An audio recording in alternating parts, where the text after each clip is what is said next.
तो last time पे हम लोगों ने ग्रेविटेशन में स्टार्टिंग में हमने क्वेश्चंस कर लिए थे, है ना। और किस टाइप के क्वेश्चन किए थे कि जिसमें एक बॉडी हो जिसका कोई मास हो, वो पॉइंट मास को किस तरह से अट्रैक्ट करे, इंटीग्रेशन वाले क्वेश्चन बेसिकली। इस टर्म पर हम देखेंगे कि जी के वैल्यू वेरिएशन कैसे आता है, हाइट के साथ कैसे आता है, डेप्थ के साथ कैसे आता है, रोटेशन के साथ कैसे आता है। बट पहले ये समझते हैं ग्रेविटेशनल एक्सेलरेशन है क्या चीज। ठीक है, तो आप हेडिंग नोट करो, ग्रेविटेशनल फील्ड स्लैश करके लिखो और ग्रेविटेशनल एक्सेलरेशन, ये दोनों एक ही बात है। कैसे, ध्यान समझें। आप भूल जाओ एक्सेलरेशन वगैरह कोई बात हो रही, आपसे एक सिंपल सी बात पूछा जाए कि एक्सेलरेशन क्या होता है किसी भी बॉडी का, तो आप क्या बोलते थे, उस बॉडी पे लगने वाला फोर्स और उसका मास। जैसे हम बोलते थे कि अगर दो चार्ज की वजह से, एक चार्ज है ऐसे समझो, ये चार्ज है Q1, इसका मास है M1 और इनको R सेपरेशन पे रखा, ये चार्ज है Q2 और है मास M2। मैं दोनों पॉजिटिव चार्ज, तो जाहिर सी बात है इसकी वजह से इस पर फोर्स कहाँ लगेगी, ये फोर्स कहाँ लगेगा, इस पर इधर की साइड। मान लो ये फोर्स है F1 और इस पर फोर्स कितना लगेगा, F1 ही लगेगा। इस F1 का वैल्यू क्या होगा, तो आप बोलोगे F1 का वैल्यू होगा K Q1 Q2 bye R square. पर मैं पूछूं what will be the acceleration, अच्छा फोर्स लग रहा है, कुछ देर के बाद एक्सेलरेशन भी आएगा, तो एक्सेलरेशन ऑफ M2, इस ब्लॉक, इस वाले मास, इस वाले चार्ज पार्टिकल का एक्सेलरेशन, तो आप क्या लिखोगे, acceleration is equal to F1 by M2, यही आएगा ना। और F1 कितना है, F1 ये वाला फोर्स रखोगे, ऐसे आ जाए। इसी तरह से अगर दो मास पार्टिकल हैं तो उन दो मास पार्टिकल, अब हमारी अर्थ भी तो क्या है, इसका भी एक मास है ना, तो उसे हम रिप्रेजेंट करेंगे मास सफिक्स में E, है ना।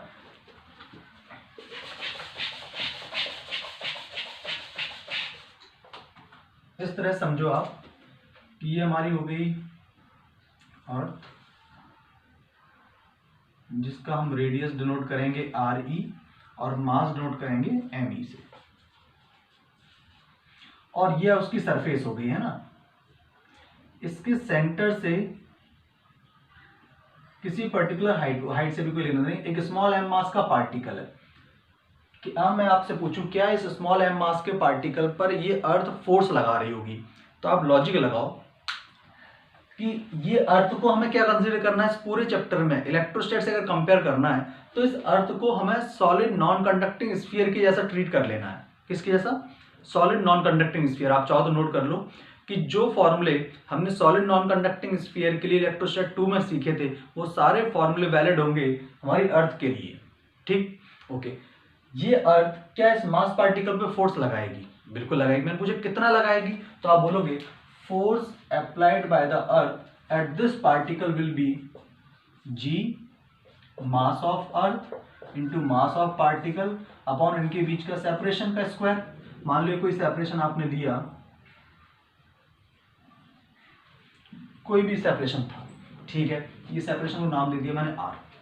मैं पूछूं कि अगर इसका एक्सेलरेशन फाइंड करो तो एक्सेलरेशन क्या लिखोगे, तो आप एक्सेलरेशन लिखोगे G mass of earth into M by R square divide by mass of the particle. क्योंकि जिस एक्सेलरेशन फोर्स अपॉन मास में मास किसका, अरे जिस बॉडी का एक्सेलरेशन निकाल रहे हैं, इस M से ये M चला जाएगा। तो एक्सेलरेशन, ये एक्सेलरेशन आ किसकी वजह से रहा है, ग्रेविटेशनल फोर्स की वजह से। तो एक्सेलरेशन इज इक्वल टू हो जाएगा GME बाय R स्क्वायर। ये जो एक्सेलरेशन है किसकी वजह से आया, ग्रेविटेशनल फोर्स की वजह से। ग्रेविटेशनल फोर्स की वजह से जो एक्सेलरेशन आता है that is known as gravitational acceleration, या हम बोलें ग्रेविटेशनल फील्ड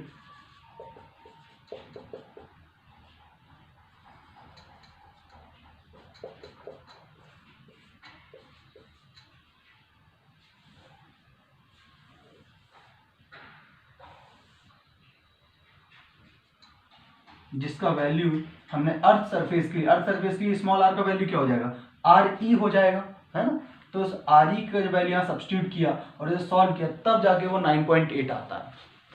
ठीक है, तो लॉजिकली सोचो, ये समझ में आया क्या है, ग्रेविटेशनल फील्ड क्या चीज है, ग्रेविटेशनल फोर्स की वजह से इलेक्ट्रिक फील्ड क्या चीज होती है, इलेक्ट्रिक फोर्स की वजह से जो फील्ड जनरेट हुई थी उसे क्या बोला था, इलेक्ट्रिक फील्ड। तो ग्रेविटेशनल फोर्स की वजह से जो फील्ड जनरेट हुई that is known as gravitational field. उस फील्ड को ही हमने क्या बोल दिया, ग्रेविटेशनल एक्सेलरेशन, और से नोट कर दिया स्मॉल g से।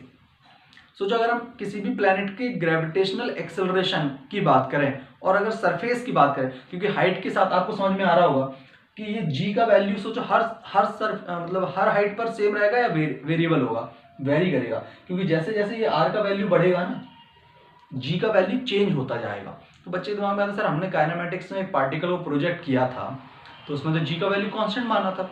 अब लॉजिकली सोचो मास ऑफ अर्थ बहुत ज़्यादा है तो छोटी मोटी डिस्टेंस से इस जी में बहुत ज़्यादा वेरिएशन नहीं आता। मतलब आप 1-2 किलोमीटर ऊपर चले जाओगे अर्थ सरफेस पे जी का, अच्छा पहले एक बार समझो कि small ji is equal to क्या है, G M E upon R E का स्क्वायर। ये कहां पर है, सरफेस पर, और ये किसी भी प्लैनेट के लिए वैलिड है।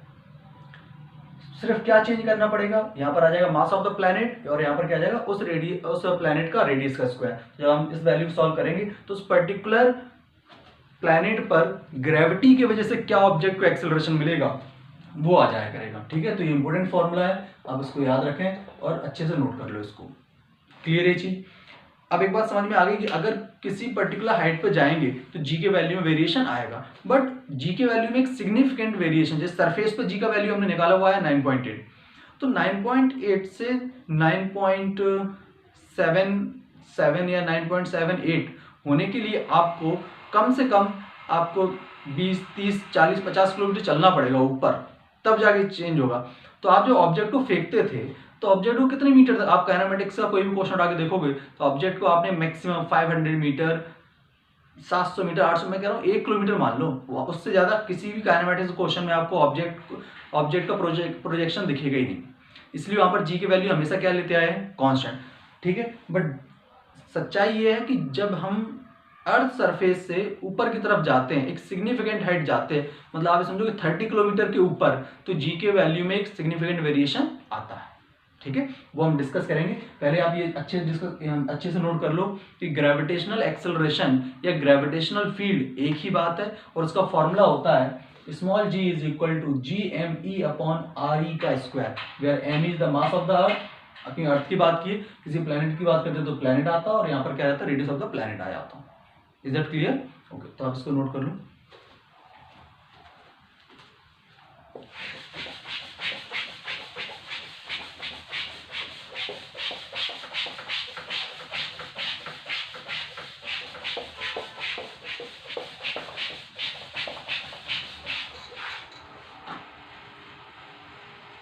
अब इस पे जो फॉर्मूला भी आपने पढ़ा ना, small ji is equal to capital G M E upon R E का स्क्वायर, इसमें कई सारे क्वेश्चन आपको बुक्स में मिलेंगे, मैं एक भी नहीं करा रहा। ऐसे क्वेश्चन बोले जाएंगे कि आपको मून की सरफेस पर ग्रेविटेशनल एक्सेलरेशन का वैल्यू क्या होगा if the radius of the moon is 1/5 of the radius of the earth and mass is 1/4 of the radius of mass of the earth, then calculate the gravitational acceleration at the surface of the moon. G1 upon G2 is equal to, अब capital G तो constant है तो क्या आ जाएगा, m1/r1 square upon m2/r2 square, simplify कर लेना answer आ जाएगा। ठीक, चलो नेक्स्ट हेडिंग नोट करो, variation in G with height, कि हाइट के साथ जी की वैल्यू में कैसे वेरिएशन आता है, और इस पर डबल स्टार मार्क करो तो बहुत इंपॉर्टेंट है, कई एग्जाम में आ चुका है और कई सारे क्वेश्चन करेंगे, मैं भी 1-2 कराऊंगा इसके ऊपर। तो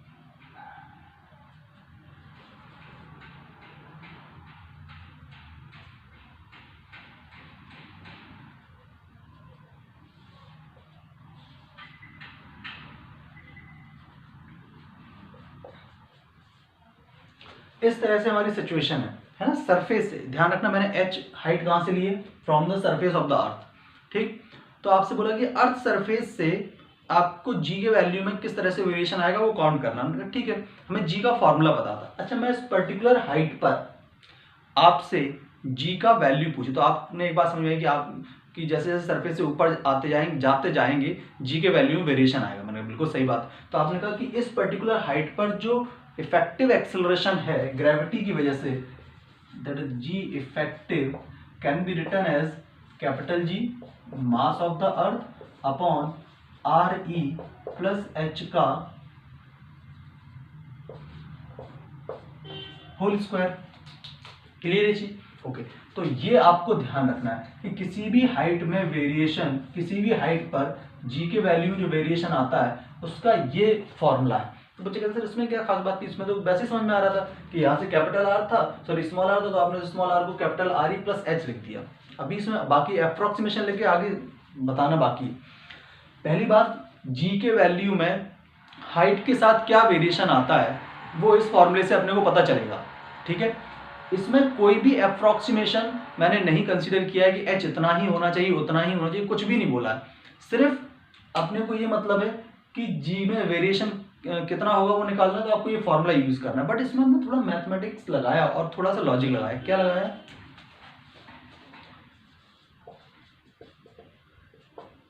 जी एम ई, यहां से आर ई बाहर लिया तो बाहर क्या आ जाएगा, आर ई स्क्वायर।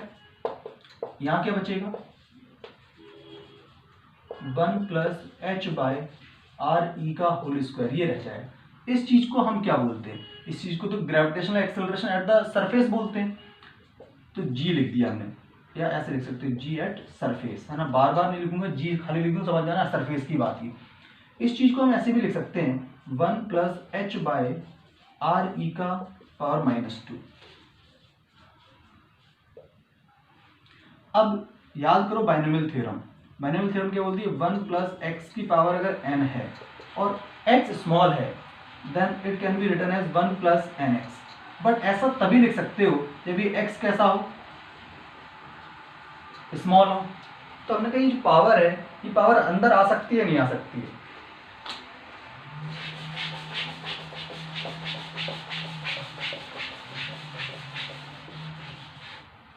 ये पावर अंदर आ सकती है, बट सिर्फ तब आ सकती है जब क्या चीज स्मॉल हो, एच आर ई या H by R E.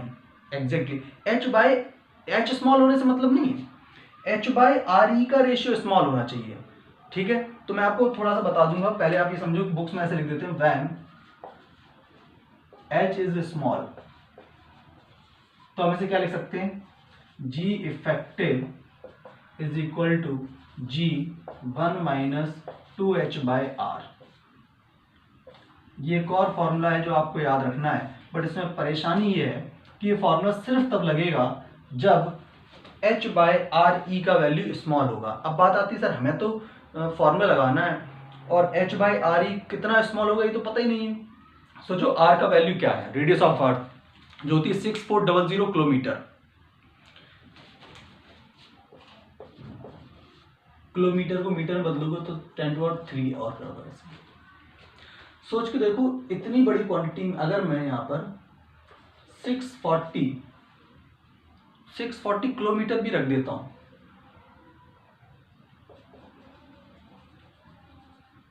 Into 10⁻³ तो इससे तो ये चला गया, 640 से 640 गया तो बचा 1/10 मतलब 0.1।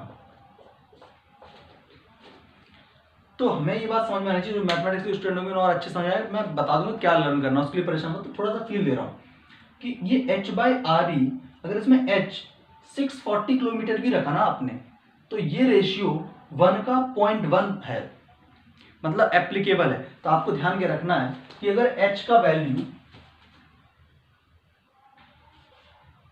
लेस देन 500 किलोमीटर है तो ये फॉर्मूला आप अप्लाई कर सकते हो।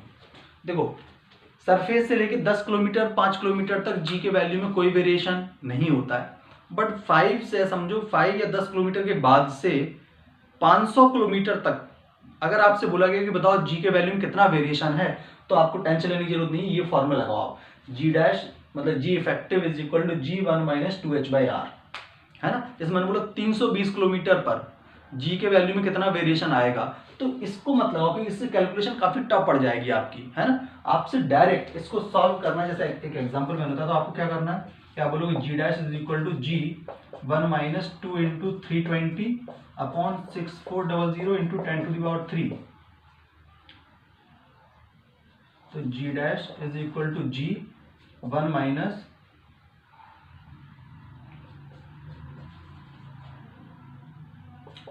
यहाँ किलोमीटर लिया ना, तो इससे ये चला गया, कितना बचा ये 10, तो g dash is equal to 9g/10 मतलब 0.9g, ये आंसर हो जाएगा इसका। बट अगर आपसे ये बोला गया कि g की वैल्यू में वेरिएशन बताओ अगर हाइट का वैल्यू रेडियस ऑफ अर्थ का आधा है ना, रेडियस ऑफ अर्थ का हाफ कितना हो गया, अपना रेडियस हो गया 6400 किलोमीटर, हमने यहाँ पर 320 किलोमीटर ही लिया ना। हाँ, अगर ऐसा बोल दिया जाए 500 किलोमीटर चलेगा ना, 500 किलोमीटर ठीक है। अगर ऐसा बोल दिया आपसे find out the value of g या variation in g if the height from the earth surface is double the radius of earth surface, तो फिर गलती से भी ये फॉर्मूला मत लगा देना, क्योंकि उसने h का वैल्यू कितना दिया है, रेडियस ऑफ अर्थ के मान लो इक्वल ही दे देता, मैं तो कह रहा हूँ अगर रेडियस ऑफ अर्थ के इक्वल भी दे दिया तब भी आप ये फॉर्मूला मत लगा देना, नहीं तो सब गड़बड़ हो जाएगा। मेरी बात समझे, सोचो h का वैल्यू r रख दो तो r से r कैंसिल, g का वैल्यू माइनस में चला गया, ऐसा हो सकता है क्या, नहीं हो सकता है ना। तो ऐसी चीजें ना अप्लाई करें। फिर किस फॉर्मूले से सॉल्व करोगे, फिर आपको ये फॉर्मूले से सॉल्व करना पड़ेगा। बच्चे कहते हैं इस फॉर्मूले से कैसे सॉल्व होगा वो, तो ध्यान समझें, आपको क्या बताना है कि मान लो आपसे बोल दिया कि आप ही पहले नोट कर लो, फिर मैं इसको हटा देता हूं।